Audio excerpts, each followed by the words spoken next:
Абай Құнанбайұлы қазақтың ұлы ақыны, ағартушысы, философы, аса көрнекті ойшылы, ағартушысы және қазақ жазба әдебиетінің негізін қалаушы. Абай Құнанбайұлы 1845 жылы Семей облысының Шыңғыс тауларында дүниеге келген. Азан шақырып қойған есімі Ибрахим. Әкесі Құнанбай Өскенбайұлы Қажы Тобықты руының өте ықпалды биі. Әжесі Зеренің тәрбиесінде болды. Анасы Ұлжан да ақылды ананың бірі болған. Абай әуелі ауыл молдасынан сауат ашып, сосын Семейдегі Ахмет Риза медресесінде 3 жыл оқып білім алады. 1875-1878 жылға дейін Қоңыр Көкше дейтін жерде болыс болып сайланады. Болашақ ақынның дүниеге көзқарасының қалыптасуына, оның озық ойлы орыс, украин, поляк зиялы қауымының өкілдерімен араласуы орасан зор ықпал етті. Сол кезеңде Семейге орыс демократтары мен интеллигенттері жер аударылып келіп жатты. Жер аударылып келгендердің арасында патша үкіметінің саясатына қарсы шыққан зиялылар да аз болмады. Олар Абайдың саяси көзқарасының қалыптасуына ықпал етті. Абай табиғат зерттеушісі, ғалым Михайлиспен жақын дос болды. Гросс, Каншин, Долгополов сияқты орыс және Украина мен Польшадағы зиялы қауымның білімді өкілдерімен пікір алмасып тұрды. Қазақ ақыны солардың арқасында озық ойлы орыс мәдениетінің ірі өкілдері Пушкиннің, Лермонтовтың және басқалардың шығармаларымен жете танысты. Абайдың шығармалары терең философиялық ойларға, адамгершілікке, білім мен ғылымға ұмтылуға, еңбек етуге үндейді. Жаз, көз, қыс, жазғы тұры. Жасымда ғылым бар деп ескермедім. Ғылым таппай мақтанба, 8 аяқтағы сондай сияқты өлеңдері бар. Ескендір, Масғұт, әзім әңгімесі поэмалары мен этикалық философиялық еңбегі қара сөздерді жазды. Абайдың қара сөздері терең философиялық, ағартушылық бағыттағы қысқа еселер жинағы. Барлығы 45 қара сөзі бар. Абайдың әуендік таланты халықтық негізде дамып, ақынның рухани жан дүниесі, әлемге көзқарасы, оның лирикалық әндерінде айрықша көрсетілген. Абайдың көзімнің қарасы, не іздейсің көңілім, және тағы басқа әндері арқылы халықтық ән шығармашылығына жаңа ырғақ, ана тілді көркемдік мәнді қолданудың жаңа қағидалары өндірілді. Абай әндеріне Ғазиза Жұбанова, Нұрғиса Тілендиев сияқты композиторлар әндер мен романстар жазды. Абай Лермонтовтың Қанжар, Жалау, Теректің сыйы сияқты өлеңдерін қазақ тіліне аударды.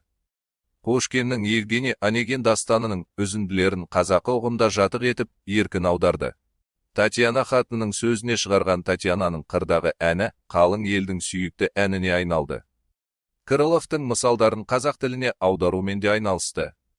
Абайдың қазақ тарихында алатын орны ерекше. Абайдан ақыл-кеңес сұраған дала тұрғындары ағылып келіп жатты. Атап айтқанда, оған Баянауыл өлкесіндегі белгілі шежіреші әрі ақын Мәшһүр Жүсіп Көпейұлы келіп тұрды. Абаймен Семейге саяси жер аударылып келгендер де санасатын. Абайдың ізбасар шәкірттері Шәкәрім, Көкбай, Ақылбай, Кәкітай және Мағауия болды. Абай есімі дүние жүзі халықтары әдебиетінде Шекспир, Пушкин, Гетелермен қатар тұрады. Абайдың мол әдеби мұрасы тек бір халықтың ғана емес, бүкіл адамзаттың рухани қазынасы саналады. Абай өлеңдерінің ең алғашқы жинағы 1909 жылы ақын Кәкітайдың арқасында Қазан қаласында басылып шықты. Абай Құнанбайұлының өлеңдерін жинауға және бастырып шығаруға көп күш-жігер жұмсап, игі ықпал еткен ақын Көкбай Жаңатайұлы болды. Жақын туыстары мен балаларының бірінен соң бірінің қазаға ұшырауы, оның үстіне ізіне түсіп қудалауға душар болуы ақынның денсаулығына әсер етті. Абай өзінің ең жақсы көретін інісі Оспаннан айырылды. 1895 жылы үлкен ұлы Әбдірахман қайтыс болды. 1904 жылғы көктемде оның тағы бір ұлы Мағауия дүниеден өтті. Бұл қайғылы оқиғалар Абайға аса ауыр тиді. Мағауияның өлімінен кейін 40 күн өткенде Абайдың өзі де қайтыс болды. Қазақстан Республикасы Мәдениет және спорт министрлігінің мәліметі бойынша, 2023 жылдың тамыз айындағы жағдай бойынша Қазақстанда Абай Құнанбаев атындағы 99 мектеп бар. Қазақстанда 1 облыс, 3 аудан, 1 қала, 3 ауыл, 6 ауылдық округ, 19 ауыл, бір қыстақ ақын ағартушының есімімен аталады. Қазақстанда 1441 Абай Құнанбаев көшесі, 12 даңғыл, 2 даңғыл, 1 алаң, 2 қиылыс және 1 бұлып бар. Сондай-ақ Қазақстанда Құнанбаевтың 30-дан астам бюстері мен ескерткіштері орнатылған. Елден тыс жерде мұндай институттар Берлин, Бішкек, Будапешт, Женева, Каир, Мәскеу, Нью-Дели, Париж, Бейжің, Рен, Сараево, Сеул, Стамбул, Ташкент, Тбилиси, Тегеран, Харьков қалаларында бар.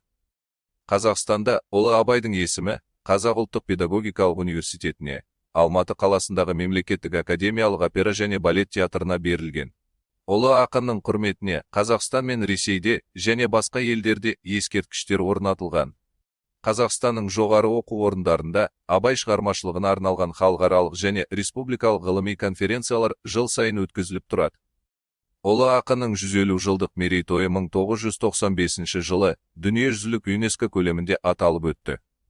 Қазақстан Республикасы үкіметінің қаулысымен 10 тамыз Абай күні болып белгіленді. Бұл мереке 2020 жылы аталып өтілетін Абай Құнанбайұлының 175 жылдық мерейтойының қарсаңында бекітілді.